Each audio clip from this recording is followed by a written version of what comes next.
Hare Krishna, dear devotees, please accept my humble obeisances. Before we read Srimad Bhagavatam, let's invoke the blessing of the Lord. Om Namo Bhagavate Vasudevaya. Om Namo Bhagavate Vasudevaya. Om Namo Bhagavate Vasudevaya.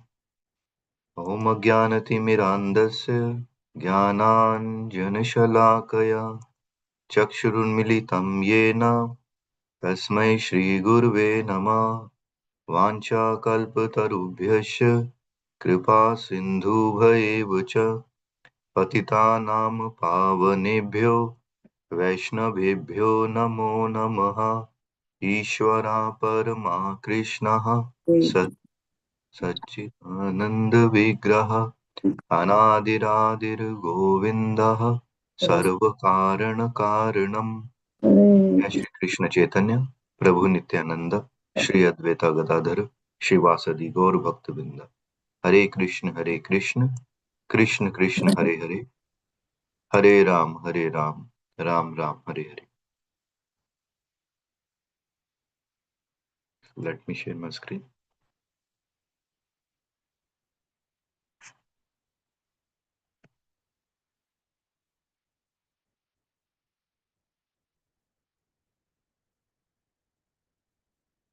So we have been reading Srimad Bhagavatam and we are at first canto, third chapter. So we have been discussing Krishna is the source of all incarnations, and yesterday we finished at the incarnation of Krishna as Srila Vyasadeva. So today's verse is number 22. Shrimad Bhagavatam की जय, शिला प्रभुपाद की जय, शिला व्यासदेव की जय. नारादिवेत्वम् आपन्नः सुरकार्य चिकीर्षयाः समुद्र निग्रहादीनि चक्रे वीर्याणि अतापरम्. Nara, human being. Devatvam, divinity. Apannaha, having assumed the form of. Suraha, the demigods. Karya, activities. Chikirshaya, for the purpose of performing. Samudra, the Indian Ocean. Nigraha, Adini, controlling, etc. Chakre, did perform. Viryani, superhuman prowess. Ataparam, thereafter. Translation. In the 18th incarnation, the Lord appeared as King Rama in order to perform some pleasing work for the demigods. He exhibited superhuman powers by controlling the Indian Ocean and then killing the atheist King Ravana, who was on the other side of the sea. Purport. The personality of Godhead, Sri Rama, assumed the form of a human being and appeared on the earth for the purpose of doing some pleasing work for the demigods or the administrative personalities to maintain the order of the universe. Sometimes great demons and atheists like Ravana and Hiranyakashipu and many others become very famous due to advancing material civilization by the help of material science and other activities with a spirit of challenging the established order of the law. For example, attempt to fly to other planets by material means is a challenge to the established order. The condition of each and every planet are different, and different classes of human beings are accommodated there for particular purposes mentioned in the codes of the Lord. But puffed up by tiny success in material advancement, sometimes the godless materialist challenge the existence of God. Ravana was one of them, and he wanted to deport ordinary man to planet of Indra, heaven, by material means, without consideration of the necessary qualification. He wanted a staircase to be built up directly reaching the heavenly planet, so that people might not be required to undergo the routine of pious work necessary to enter that planet. He also wanted to perform other acts against the established rule of the Lord. He even challenged the authority of Sri Rama, the personality of Godhead, and kidnapped his wife Sita. Of course, Lord Rama came to chastise this atheist, answering the prayer and desire of the demigods. He therefore took up the challenge of Ravana, and complete activity is the subject matter of the Ramayana. Because Lord Ramachandra, was the personality of Godhead, and he exhibited superhuman activities which no human being, including the materially advanced Ravana, could perform. Lord Ramachandra prepared a royal road on the Indian Ocean with stones that floated on the water. The modern scientists have done research in the area of weightlessness, but it is not possible to bring in weightlessness anywhere and everywhere. But because weightlessness is the creation of the Lord, by which He can make the gigantic planets fly and float in the air, He made the stones even within the earth to be weightless and prepared a stone bridge on the sea without any supporting pillar. That is the display of the power of God. Next, 23. एकोनविंशे विमस्तिं मे कृष्णे सुप्राप्य जन्मनि रामकृष्णौ इति भुवो भगवान् अरद् भ्रमं. Ekonavimse in the 19th, Vimsatime in the 20th also, Vrishnisu in the Vrishni dynasty, Prapya having obtained, Janmani births, Rama Balaram, Krishna Shri Krishna, Iti thus, Bhuva of the world, Bhagavan the personality of Godhead, Arath removed, Brahm burden. In the 19th and 20th incarnations, the Lord advented himself as Lord Balarama and Lord Krishna in the family of Vrishni, the Yadu dynasty. And by so doing, he removed a burden of the world. The specific mention of the word Bhagavan in this text indicates that Balaram and Krishna are original forms of the Lord. This will be further explained later. Lord Krishna is not an incarnation of the Purusha, as we learned from the beginning of this chapter. He is directly the original personality of Godhead.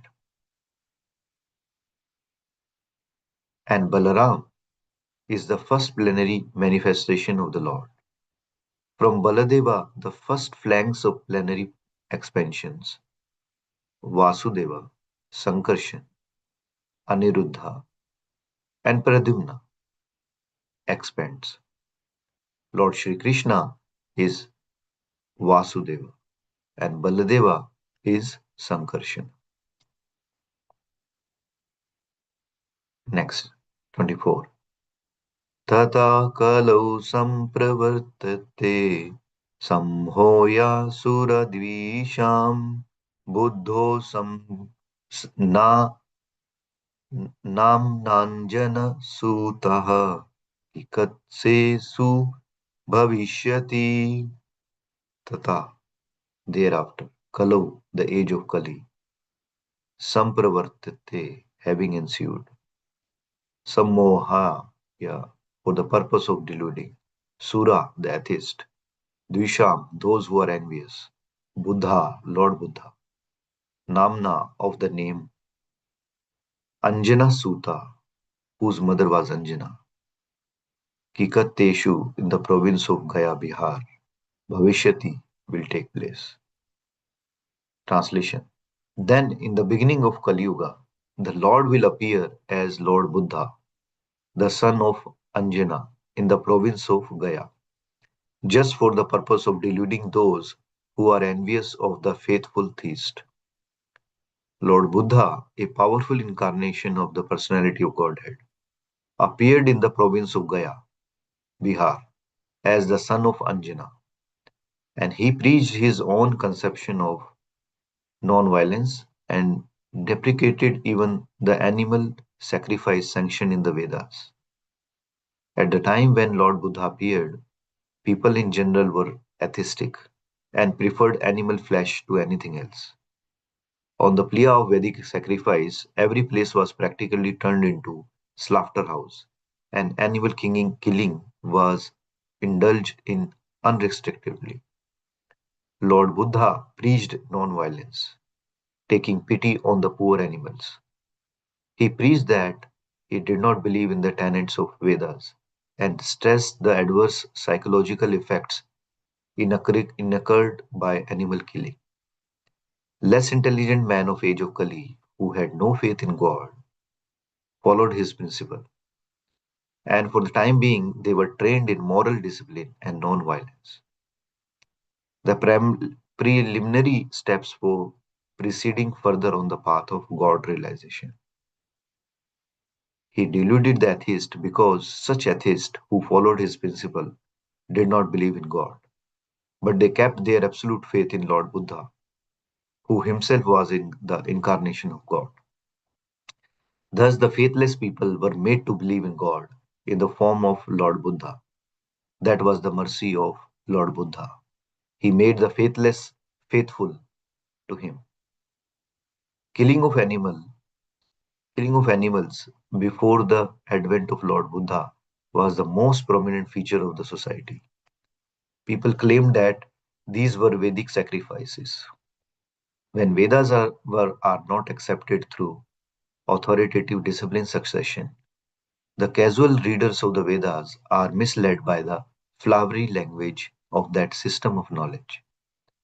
In Bhagavad Gita, a comment has been made on such foolish scholars, avipaschitaha, the foolish scholars of the Vedic literature, who do not care to receive the transcendental message through the transcendental realized sources of disciplic succession, are sure to be bewildered. To them, the ritualistic ceremonies are considered to be all in all. They have no faith, no depth of knowledge. According to Bhagavad Gita, 15, chapter 15th verse, Vedeshcha sarve ahameva vedya. The whole system of Vedas is to lead one gradually to the path of the Supreme Lord. The whole theme of Vedic literature is to know the Supreme Lord, the individual soul, the cosmic situation, and relation between all these items. When the relation is known, relative function begins. As a result of such function, the ultimate goal of life, or going back to Godhead, takes place in easiest manner. Unfortunately, unauthorized scholars of the Vedas become captivated by the purificatory ceremonies only, and natural progress is thereby checked. To such bewildered person of atheistic propensity, Lord Buddha is the emblem of theism. He therefore first of all wanted to check the habit of animal killing. The animal killers are dangerous elements on the path going back to Godhead. There are two types of animal killers. The soul is also sometimes called animal or living being.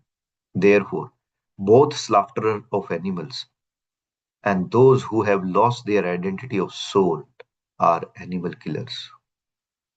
Maharaja Parikshit said that only the animal killer cannot relish the transcendental message of the Supreme Lord.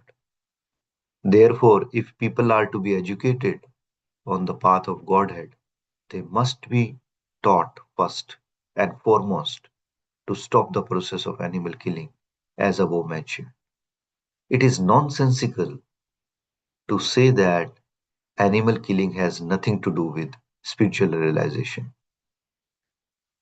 By this dangerous theory, many so called sannyasis have sprung up by the grace of Kali Yuga who preach animal killing under the garb of the Vedas.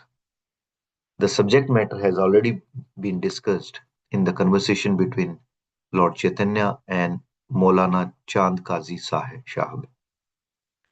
The animal sacrifice, as stated in the Vedas, is different from the unrestricted killing in the slaughterhouses.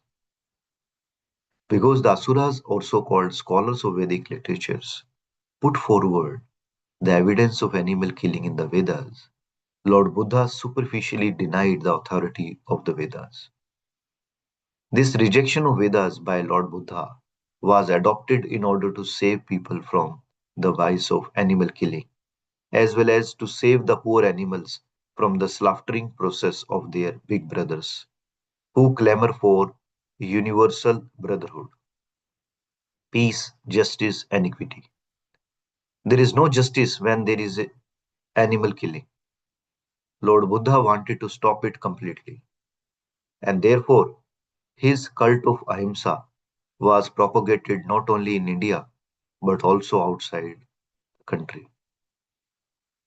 Technically, Lord Buddha's philosophy is called atheistic because there is no acceptance of the Supreme Lord, and because that system of philosophy denied the authority of Vedas. But that is an act of camouflage by the Lord. Lord Buddha is the incarnation of Godhead. As such, he is the original propounder of Vedic knowledge. He therefore cannot reject Vedic philosophy. But he rejected it outwardly because the Sura Dvisha, or the demons, who are always envious of the devotees of Godhead, try to support cow killing or animal killing from the pages of the Vedas. And this is now being done by modernized sannyasis. Lord Buddha had to reject the authority of Vedas altogether. This is simply technical, and had it not been so, he would not have been so accepted as the incarnation of Godhead, nor would he have been worshipped in the transcendental songs of the poet Jayadeva, who is Vaishnavacharya. Lord Buddha preached the preliminary principle of the Vedas in a manner suitable for the time, and so also did Shankaracharya to establish the authority of the Vedas.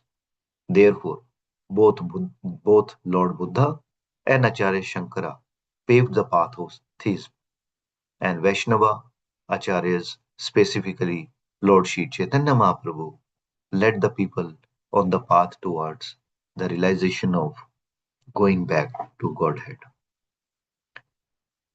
We are glad that people are taking interest in the non-violent movement of Lord Buddha, but will they take the matter very seriously and close the animal slaughterhouses altogether? If not, there is no meaning to the Ahimsa cult. Srimad Bhagavatam was composed just prior to the beginning of the age of Kali, about 5000 years ago, and Lord Buddha appeared about 2600 years ago. Therefore, in the in the Srimad Bhagavatam, Lord Buddha is foretold. Just is the just such is the authority of this clear scripture. There are many such prophecies, and they are being fulfilled one after another.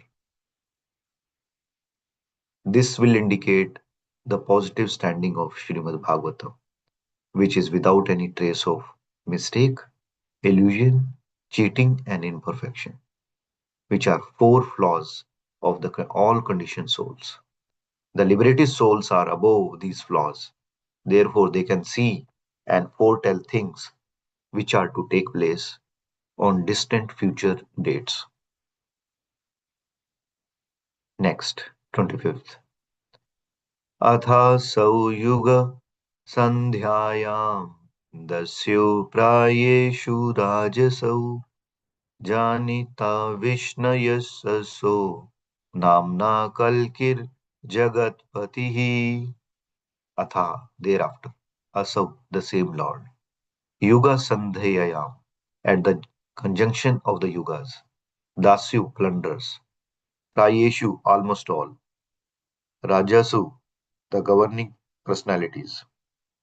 Janita will take his birth. Vishnu, named Vishnu. Yashasau, surnamed Yasha. Namna, in the name of. Kalki, the incarnation of the Lord. Jagatpatihi, the Lord of the creation. Translation. Thereafter, at the conjunction of two yugas, the Lord of the creation will take his birth as Kalki incarnation and become the son of Vishnu Yasha. At this time, almost all the rulers of the earth will have degenerated into plunderers. Purport. Here is another foretelling of the advent of Lord Kalki, the incarnation of Godhead. He is to appear at the conjunction of the two yugas, namely at the end of Kali Yuga and the beginning of Satyuga. The cycle of four yugas, namely Satya, Treta, Dwapar, and Kali, rotates like calendar months. The present Kali Yuga lasts 432,000 years, and out of which we have passed only 5,000 years after battle of Kurukshetra and at the end of regime of King Parikshit. So there are 427 years, 7,000 years balance yet to be finished. Therefore, at the end of this period, the incarnation of Kalki will take place, as foretold in the Srimad Bhagavatam. The name of his father, Vishnu Yasha, a learned Brahmana, and the village Sambhala, also mentioned.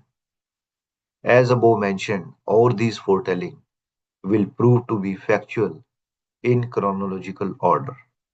That is the authority of Srimad Bhagavatam. Let's do one more. 26.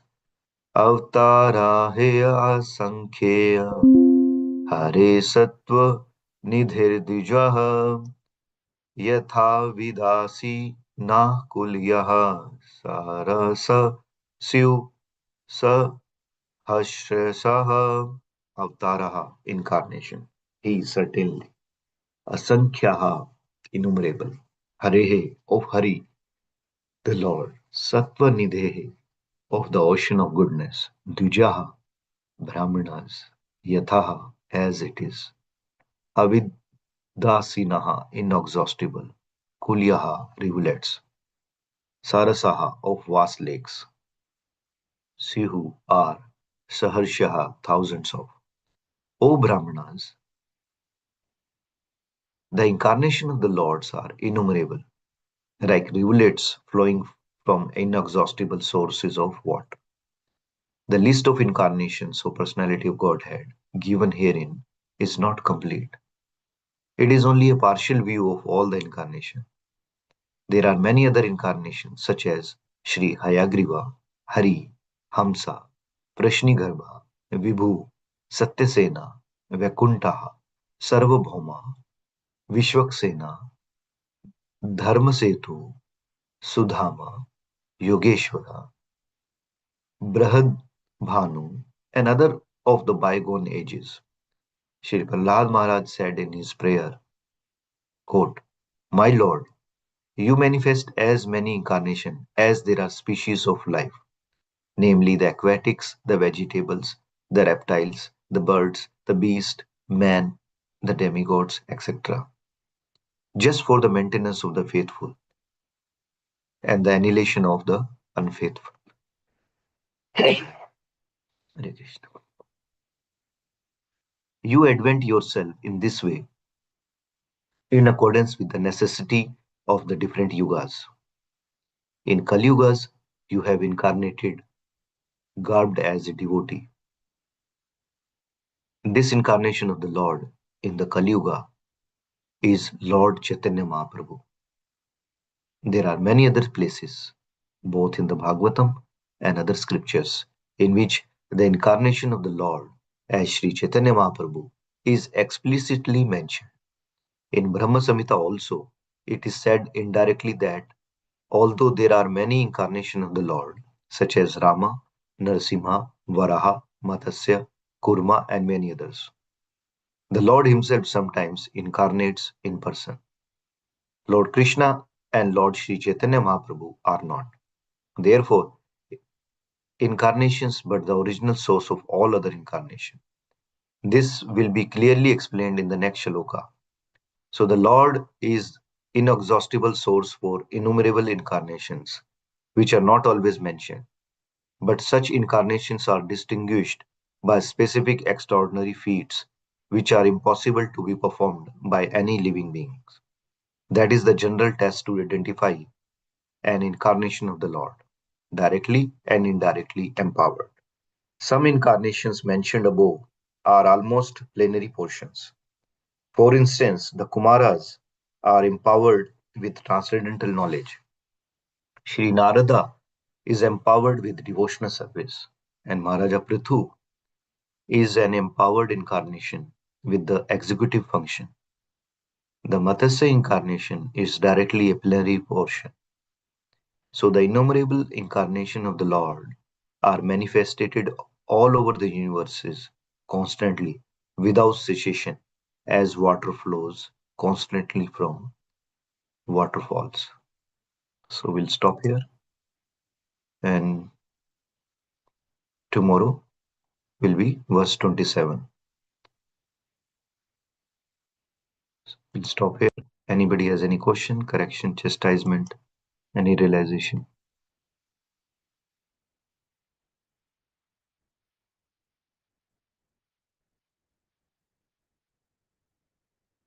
All right. So if there is nothing to discuss, we'll stop here. Vanchakalpatarubhyascha kripa sindhu bhayucha patitanam pavanebhyo vaishnavebhyo namo namo. Ananda Koti Vaishnav ki jai. Thank you, dear devotees, for listening to me, and please forgive me if I have not read properly.